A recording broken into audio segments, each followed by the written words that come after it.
لا شيء يعجبني، يقول مسافر في الباص، لا الراديو ولا صحف الصباح ولا القلاع على التلال. أريد أن أبكي. يقول السائق، انتظر الوصول إلى المحطة وابكي وحدك ما استطعت. تقول سيدة، أنا أيضا، أنا لا شيء يعجبني.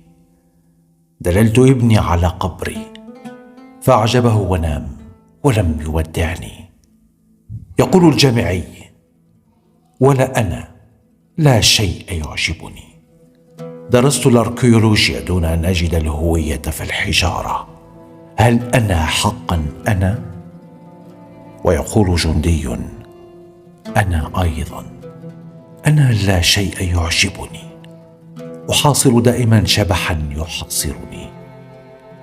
يقول سائق العصبي، ها نحن اقتربنا من محطتنا الأخيرة فاستعدوا للنزول.